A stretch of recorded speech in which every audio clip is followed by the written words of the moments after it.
வணக்கம். நடந்து முடிந்த சட்டப்பேரவைத் தேர்தலில் யாருக்கும் பெரும்பான்மை கிடைக்காத நிலையில் அதிக சட்டமன்ற உறுப்பினர்களுடைய கட்சியாக தமிழக வெற்றிக் கழகம் உள்ளது. 108 இடங்களை கைப்பற்றியுள்ள தமிழக வெற்றிக் கழகத்தை ஆட்சி அமைக்க ஆளுநர் அழைக்க இருப்பதாக தகவல் வெளியாகியிருக்கிறது. அதன் அடிப்படையில் அவர் பெரும்பான்மையை பூர்த்தி செய்யும் அளவுக்கு தனக்கு ஆதரவு கோரி பல கட்சிகளிடம் பேசி வருவதாகவும் தகவல் வெளியாகியிருக்கிறது.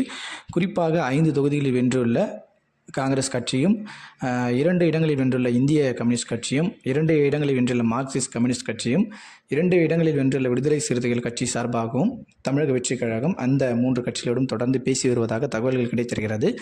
அவர்கள் இடதுசாரிகள், கம்யூனிஸ்ட் கட்சிகள் மற்றும் காங்கிரஸ் என அந்த கட்சிகள் விஜய் அவர்களுக்கு ஆதரவளிக்கும் பட்சத்தில் அவர் பெரும்பான்மையும் நிறைவு செய்வார் எனவும், தமிழக அரசியல் வரலாற்றில் ஒரு மிகப்பெரிய மாற்றம், அதாவது திராவிட கட்சிகளுக்கு மாற்றாக 50 ஆண்டு காலமாக மாறி மாறி ஆண்டு வந்த கட்சிகளுக்கு மாற்றாக புதியதோர் ஒரு அரசியல் கட்சி முதன்முறையாக வரும் மே 7ஆம் தேதி ஆட்சி அமைக்க இருக்கிறது. இந்த ஆட்சி அமையும் பட்சத்தில் அவர் பெரும்பான்மையான நிர்பயிருக்கான அனைத்து ஆதரவுகளையும் விடுதலை சிறுத்தைகள் கட்சி மற்றும் கம்யூனிஸ்ட் கட்சி, காங்கிரஸ் கட்சி ஒத்துக்கொண்டுள்ளதாக தகவல் வெளியாகி இருக்கிறது. எனவே திமுக மற்றும் அதிமுகவை பின்னுக்கு தள்ளி 3வதாக இருக்கக்கூடிய தமிழக வெற்றிக் கழகம் தமிழகத்தில் தற்போது ஆட்சி அமைப்பது மற்றும் அந்த பெரும்பான்மை நிறைவு செய்வதற்காக அந்த மற்ற கூட்டணி கட்சிகளும் அவர்களுக்கு ஆதரவு அளிப்பது தமிழகத்தில் ஒரு மிகப்பெரிய அரசியல் மாற்றமாக பார்க்கப்படுகிறது.